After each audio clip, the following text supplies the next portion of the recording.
everybody. This is Justin Bogard from the Super E of J podcast, and this is Super E. Welcome, Super E. Thank you. What episode are we on? We are on number 9. 9! Oh my God! We're getting close to 10. We are. It's exciting. Actually, I think we're gonna cap it off at 9. Let's keep going. We're gonna leave you hanging. We're gonna start a new season. We are. Back in, we're going to do it in January. We're going to release a new season. We're going to have some new episodes. We're going to refresh the podcast, get a little bit different flavor to it, maybe even change our name. Perhaps, yes. Perhaps change our name, be on different channels. So we got big things happening with the show. We'll call it a show. It is a show. I was told we weren't a podcast yet because we weren't on Apple iTunes yet, okay, which I can appreciate. So let's call ourselves a show. A show sounds better anyways, right? It does. Yeah. I like having my own show. Yeah, this is our show. Exactly. We rock. So last time we talked about Elizabeth Mayora University and how you're going to coach and teach people and educate people. I like saying educate people on the short-term business, right? Yes. Plug away, my friend. You got this. You got the audience waiting, activating. So first of all, I just want to say for those that are watching on video, we are at one of our new properties. So this bed, we're in the process of furnishing it literally right now. So part of my team is downstairs working while we're up here doing our show. So if you hear somebody yell like "ow," they probably hit themselves with a hammer or something. Exactly. And this is actually part of EM University, is that we walk you through furnishing properties if you do want to do that as part of your business. And we also, if you want to just run your own vacation rentals, or if you want to manage for other people like what we do, how to build up your business and grow. We go through marketing, every aspect of it. So it's very in-depth. Awesome. I look forward to it. So I may have to sign up for the class because I really want to know more about this stuff, because I stay in short terms or Airbnbs when we go on trips and stuff. And it's just always fascinating how you can make this a business. So it's never a dull moment. I may be a student. Awesome. I may be a student. And how about yourself? What is new and going on in the note world? Nothing. Nothing's going on. Now we're trying to close out the year. Okay. I set a goal for myself to do 50 deals this year, and we're creeping up very close to that, and we're getting ready to exceed that. So hopefully, congratulations. Thank you very much. So hopefully before the end of the year, we'll get to that point and move beyond it. So, but thanks for that segue. So what I do is I am a note investor. So I buy and sell real estate mortgages, and we also help people create the seller financed real estate mortgage as well, as part of, getting to sell a property, to be the bank. So we aspire to be the bank. And also, we're at a lot of real estate meetings together. Something I didn't know that you do, Justin, is that if you have a land contract, he can convert that into a note. That's a very big deal. So in Indiana, they're looking at, I'm on the Indiana State Board for Real Estate Investors Association, and there's some possible issues coming up with land contracts in Indiana. So it's a really good thing that Justin has this available. Yeah, absolutely. We know how to convert them, which just makes it better for the person that is the owner of the debt. So, well, this is episode 9. I'm excited for another interview. Yes. And the gentleman's name is Miller Hawkins, and it's Miller time. Miller. I'm here. Hey, number 9. I'm glad you guys saved the best for last for 2019. Thank you. Right. That's right. This episode's the hook to keep them going to get to season 2. There you go. Well, I'm happy to be here. Thank you for having me. Absolutely.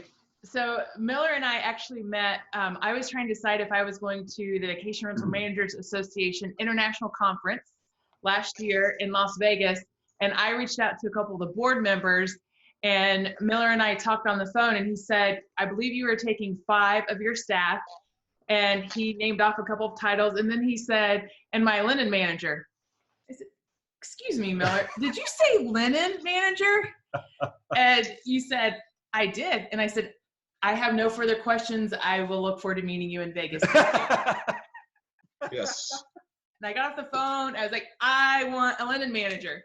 So, so he is the man. It is Miller time. Miller time. Yes, ma'am. Yeah, I did take 5 of us that went out there to Vegas and to the VRMA International event. They came back with a plethora of information. And yes, linen manager, housekeeping manager, I took all the department heads. And yes, it was good to have everybody out there. Those events are incredible. They absolutely are. So can you tell our audience a little bit about yourself and about your business, as well as how many properties you all manage? Okay, I'm the owner of Boo Realty in Myrtle Beach, South Carolina. I grew up here in Myrtle Beach, and after leaving high school, I had an infatuation with oil. Or oil, as they say in West Texas, and I went to University and got a degree in petroleum engineering. I finished 1986 when the world's lowest recorded price of oil, West Texas Intermediate, was $8 a barrel. Oh, so I was in the petroleum business. So I got my MBA and moved to Fort Worth, where I worked with the family business. We had a golf ball business, a golf retail business, oil business. We had horse races, horse racing. We had about 52 racehorses at the time. So the opportunity came available in 1994 that Maggie Boo with Boo Realty was wanting to get out of the business. So I came over here and after long negotiations, bought Boo Realty in 95. Moved here in December of 95, not knowing anything about real estate or vacation rentals or anything to do with vacation rentals. I don't think I knew what one was. So I brought my family, wife and 2 children over here. Still had the sand in my shoes. So I moved back to the beach and started off with about 75 vacation rentals and 1 annual rental in a sales department. Now I have about 120 vacation rentals, 275 annual rentals, and a full sales staff, linen department, maintenance department, housekeeping department, everything. So I jumped right in, got my agent's license, then my broker's license, and here I am. This year we'll be celebrating 25 years. Congratulations. Yeah, congratulations. That's a pretty nice growth pattern. So, yes. Where'd you say you went to school? Tech, Red Raiders. The Red Raiders. Woohoo! Oh, in Lubbock. Lubbock, Texas. Yes, ma'am. Yeah. Nice. So then, did Bobby Knight coach there for a few seasons? He was the basketball coach for a few seasons. He was there after I left in '86. He was there. He's the one that threw the chair across the court and claimed there was an old lady across the court that needed a seat. So that's when he threw the chair. There was. It was a true story. It really was. Yes. So he threw it across yes. So then his son also coached there as well. Awesome. Very nice. So Miller, on the vacation rental side, so you've been in it since 85. 95. 95. Don't date him. Yeah. Don't date him. Not that great. 25 years is quite a bit of time. What's been your kind of the biggest change in the industry that you've seen happen? And what do you think is going to be the biggest change moving forward? Great question. When I came in here in 95, I joined VRMA and went to my first VRMA event in 1997.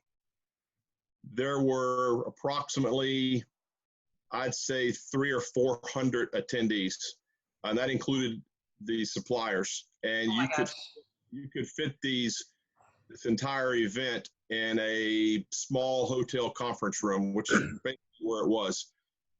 This industry is now a $160 billion with a B dollar industry.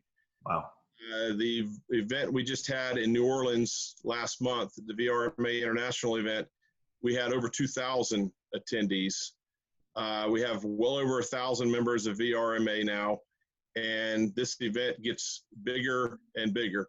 This industry is growing leaps and bounds the vendor side and the supplier side both. And I don't see an end in sight. There are 115,000 vacation rentals in the world right now. We only have 20% of those in the United States. 60% are in Europe, which is Wow. what we're doing over there. But yeah, there's about 23,000 vacation rental companies in the United States right now. So this business is growing. And when you get your OTAs, which I assume we'll talk about later in the business and everything, this business is really, really growing. And I think it's growing for a good, we're professionals. All of us vacation rental managers are professionals. And the education that you get from these events are teaching you to be professional. Not only educating you, but they're teaching you to be a professional vacation rental manager to help out, with the public, to give them a viable option to staying in a hotel. Yeah. What is your favorite part about the industry?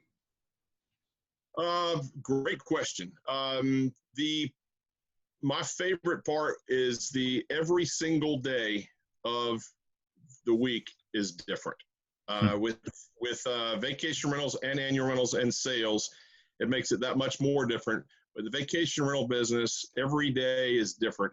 You are in between homeowners and vendors and guests, and without without the homeowners or the guest, you don't have a company, and you need the vendors to keep your company going. More and more now than you did back in the past before the internet and such. But the favorite part I like about it is every day is different. I love coming to work every day because it's not the same as yesterday. And every day we face new challenges in this business. And if you welcome them with open arms, it is at the end of the day, you go home feeling accomplished with what you've done. Awesome. That is great. Yeah. And what, moving forward with all the changes that you had mentioned earlier for the industry, specifically since you mentioned the OTAs, those are the online travel agencies, so the Airbnb, Booking.com. Who is your favorite right now, and who do you think is going to come out on top? Wow, that's a tough question. Who is my favorite? I don't have a favorite. I don't want to step on anybody's toes. I will say that we use VRBO. I'm not going to call them Verbo as they want to be called now. We use VRBO. We use Airbnb, and we're getting ready to open up the doors with Booking. And the other OTAs, there's a number of them out there from Booking Pal, and there's dozens of them out there. The one I think is trying to excel and get ahead of the ball game right now is Airbnb. They are they're not getting hit on Google as much. I don't know if you know VRBO, which is owned by Expedia. Their stock price went down 27% last Friday when they announced earnings, and they attributed it solely to their presence on Google. Their search engine results, they were dropping, and because of that, sales were down. They didn't meet their numbers, and their stock price drops 27% one day. Google is getting into the space now, which is the reason why some of these other OTAs are being pushed down. Marriott's getting into the space with their Bonvoy, with their loyalty and luxury. Choice Hotels is getting into the space. So there's a lot of new players coming in. I don't have a favorite on any of them. I welcome OTAs. They're not a four-letter word around here, around my office, because when the bookings come in, they're at 100%. It's a full price booking. The guest may end up paying a little bit more because they're paying those OTA fees. But as far as them coming in here, we will try to convert them into a legacy guest, is what I'll say. But their bookings are welcome here, and I like dealing with every one of the folks at all these OTAs that we use. Awesome. I like that. The legacy. Legacy, yes. I like that. I think OTA was a football thing, isn't that? OTAs, talk about football? No? Yeah, no, online travel agents. There's quite a few of them out there, not as well known as the big three with the Booking and Airbnb VRBO, but there's quite a few of them out there right now. Awesome. Go ahead. What's the biggest area that's the biggest concern for your business specifically? I mean, you have 120 vacation rentals, you have almost 300 traditional rentals. Mm-hmm. So how do you manage that and keep everything going? Easy. Great staff. Just outside the doors of my office here, I have a staff that is top notch. I go to these conferences, being the board of director, VRMA, and I don't worry about what goes on around here. They excel in what they do in every department, from the front to the back, to annual rentals or tradition, as you just call them, the vacation rentals, the sales department. I like to feel needed around here, but when I'm gone, I don't have to feel needed, and I know that they do a great job. The biggest challenge, I think, that I face, and it's not just me, it's everybody in the vacation rental business, is advocacy and the government regulations that are out there that are trying to ban short-term rentals. They are, last week I heard some folks in Colorado are facing short-term rental bans. So VRMA has an advocacy committee solely delegated just to helping vacation rental managers around the world fight these short-term bans or any government regulations and so on.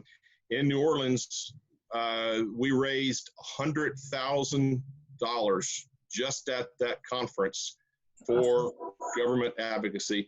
A lot of donations and contributions from the suppliers.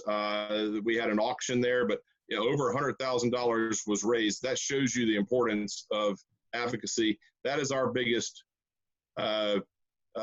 non-Mother Nature threat in our business. The Mother Nature one obviously would be the named storms that brush up our coast here. So right.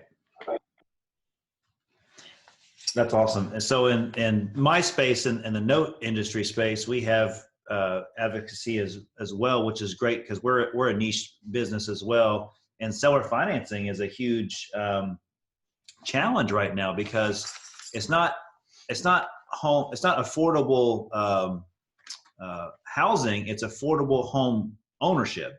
And the way to get that when these people cannot get bank loans is to have investors, that own these properties and sell with seller financing. And so it's a huge problem that we're trying to overcome. So the government has put constraints on how many of these seller finance notes you can do in a year. And with Dodd-Frank and the CFPB rules, you can only do 3 in a year.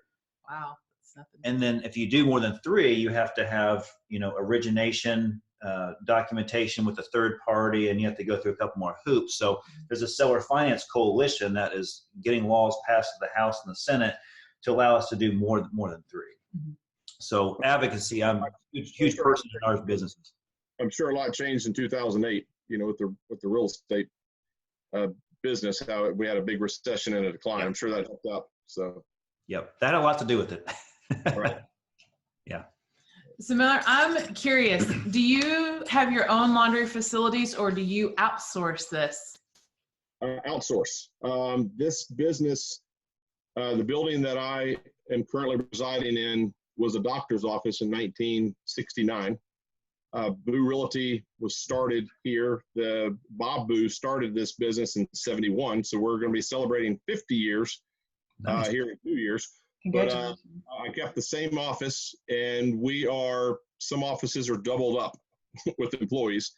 I do not have the facility to do my own laundry business. I did, however, just announced last week that I am trying to remodel the inside of my office to buy a large size washer and dryer. So my housekeeping department doesn't have to, during deep cleans, take the comforters and things like that out of the office to get the quarters from the bank and sit in the laundromat and so on. So I hopefully will have a washer and dryer in my office here the next month or so. As far as all the linens, they are all outsourced. I rent them from a local company. The guests have the option to bring their own linens because I'm a drive-to destination. So the guest will bring their own linens to save money, or they can rent them at a per bed price for their stay. But everything is run in here as far as in-house linen. I do not have an in-house linen department. Okay. I didn't realize how important linens were in this business, but I've been hearing it from her about, you said just do white linens, Yes. you know? It all makes sense because when you do it in big volumes, I mean, you got to be efficient about it. So I like that. And the more and more we're going into the OTAs, like the Airbnbs, for instance, that I use. I provide linens for every Airbnb that we have, and we just started Airbnb last year. It's not an option with Airbnb because every Airbnb that I've ever stayed in has linens, and so we provide linens for every Airbnb. The VRBOs and the bookings and all of our regular guests, they have the option to bring their own or rent them from us. Wow. At Caitlin, my executive director, we were at the Verma conference and obviously got to see Miller, but she went to one of the linen sessions and she came out and it was so funny because when she saw me, she said, "Elizabeth, we're doing everything all wrong." So, I mean, I never knew that I would care about linens, but I mean, Miller has a linen manager. That's how important it is to our business. It is. And I would say, and I have a linen manager, and we only probably rent linens to about 50% of our guests. The rest of them bring their own. So if it ever got any higher than 50%, which it could very easily, I'm going to have to go out and find a linen facility somewhere and go deep into the buying the washing machines and the fold. These conferences, they have linen sessions like you just said, and I'm going to have to get into the linen business, which is a total different bear to tackle. I bet. But this stuff blows my mind. So all of your short-term vacation housing and your long-term vacation house or your long-term housing, it's all in South Carolina? Every one of them are in Myrtle Beach. The vacation rentals, every one of my vacation rentals are east of Highway 17, which is Kings Highway in town, within a block, maybe 2 blocks from the ocean. My annual rentals stretch from Murrells Inlet up to Little River out to Conway. It's a big semicircle, 30 miles north, 30 miles south, 30 miles west of here. The annual rentals span a lot more different distance, but as far as the vacation rentals, short-term rentals, they're all within a 15-minute or less drive from my office. Wow. Nice. That's incredible. Yeah. Yes. And cleaning, just since we were talking about linens, are your cleaning folks full-time or do you contract? Both. I have full-time, I have a cleaning supervisor, and she is responsible for hiring and firing housekeepers. But that's fun. Yes. And I gave her that responsibility a few years ago, and I'm glad I did. She likes it, and I wouldn't want to do what she does. The housekeepers that we have are on payroll. I've W-2 them. The ones that I contract out, if I can't find enough housekeepers for the summer, I will find a cleaning service that may have housekeepers that work for them. And I will contract them out on an independent contractor 1099 basis. So I'll have a combination of both. That's probably started 5 years ago. Prior to 5 years ago, all I had was W-2 employees that were on my payroll, and they worked, for me, and I could tell them where to go and where to go and get to go back and do something. The independent contractor is kind of hard because you're limited to what you can tell them, how much they have to work and where they have to go. The IRS, there's a fine line there of independent contractor to W-2 employee. Absolutely. Yeah. Very fine line. Yeah. So those are some of the big issues. I mean, despite everything else in the vacation rental industry, but linens, and do you hire, is your housekeepers, are they in-house? Do you contract that out? Just really interesting things. Well, it's a good thing you have a university to help showcase how to do that. That's right. And Miller. So Miller is actually one of my mentors. So he's been phenomenal. Whatever, when I have big questions, I can call him, email him. So a huge thank you. Nice. We've added traditional rentals now to our management side. So I would not have done that had Miller not said, so are you doing traditional rentals? So thank you for always being available and for giving your time and your advice. It's very rewarding to me when we met, a year or so ago, and listening to you getting into the business and growing. And then when we had dinner in Charlotte this past spring, and the subject of traditional long-term rentals came up, and to see you grow and expand your business like that, it's rewarding to me as well. And I'm very, very proud of what you've done. Absolutely. Thank you. Yes, Elizabeth is very well known in our regional and state areas as being the short-term person in town. So we're very proud to have her, and she's definitely grown a lot, which is why her name is Super E, man. She's just super. I mean, there's nothing else to describe her. It's Super E. She rocks. I've asked her once she gets up on the top up there to don't forget, that I helped out a little bit down the road, in the past. So don't forget me in the when you're up there accepting your reward and everything. So. Yeah, exactly. You'll have your Lifetime Achievement Award before you even have a lifetime, We'll see.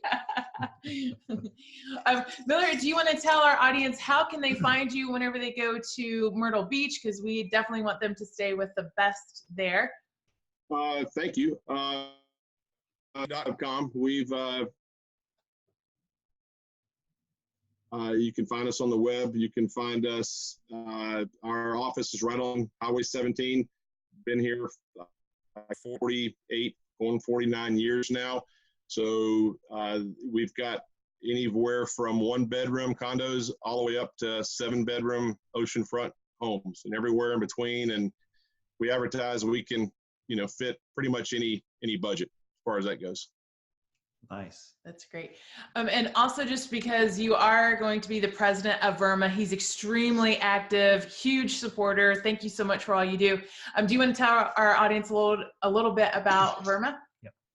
I'd love to. VRMA is, if I had a chance to do this all over again, and I think this is a critical statement, if I had a chance to do this all over again, I would have joined VRMA when I did, because I was only 2 years into it. I would have become more active in VRMA with the education, with the membership. I ran for the board of directors a little over 2 years ago. I was asked to run because of my involvement, and I'd been around a while and so on. I ran, got elected to the board of directors. Unbelievable number of doors that have opened up with being a board of director. The people I've met, the relationships I've created have been phenomenal. I wish I'd have done it 10, 15 years earlier. And the staff, the Smith Buckland, who runs the VRMA Association for us, has a top-notch staff, from Mike Copps right on down to their marketing and their membership, and phenomenal staff. The VRMA board of directors really dives deep. There's 13 of us, and we really dive deep into a lot of aspects of where the conference is held, the advocacy section of it, the events, the education, everything with vacation rental management is VRMA covers. We've now, speaking of the back of the house, many people have probably heard of VRHP, which is Vacation Rental Housekeeping Professionals.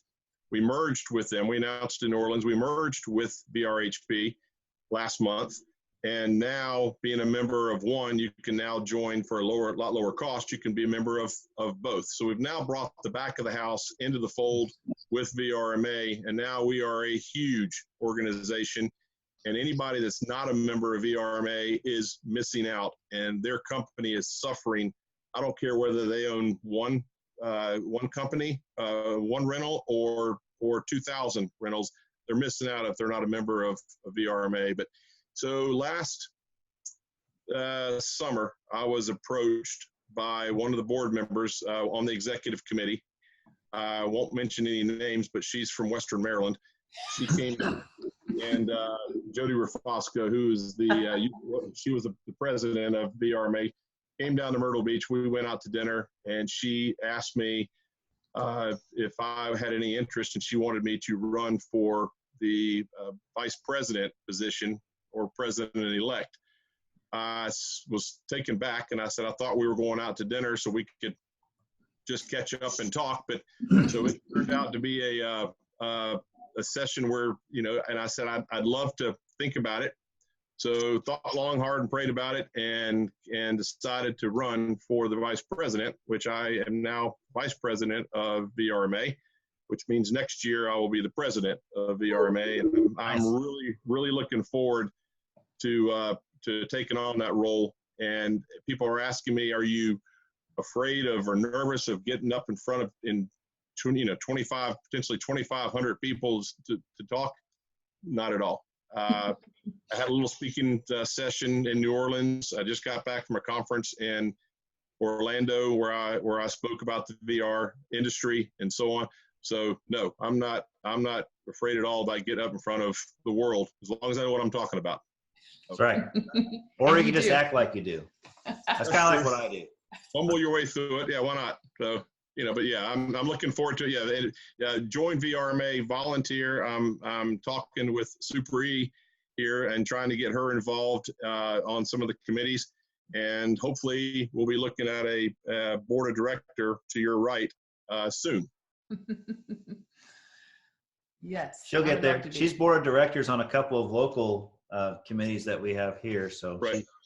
She's the perfect person for it. Right. I agree. Yep. So Miller, thank you so much. Thank you for all that you've done for me, for the industry, especially for what you're going to do in the future, and probably most especially being a mentor and helping me and get through some interesting ordeals at times. So thank you. And we wondered how she grows so fast. And I guess you're the source. That's right. The secret sauce. No, I helped her out and I gave some advice, but no, she's done it all, and yeah, kudos to what you've done, Elizabeth. Ah, thank you. I have a great team as well. So amazing. Right. So Miller, while we close out episode 9 here, do you have any, closing remarks? Do you have any advice other than you gave them already to people that want to get started in this business, or just something interesting that you think people should be aware of, or just like a business thought or comment? Yeah, and I'm glad you asked me. I've been asked before, as long as I've been in this business, what are your keys to success, and what advice would you give somebody thinking about getting into this business, whether, like I said, it's 1 or 2 or 100 or however many properties that you have. I've got a list of, and if you don't mind me reading, I've got a top 10 list of anybody getting into this business needs to do. The first one, and maybe not roll it. Let's go.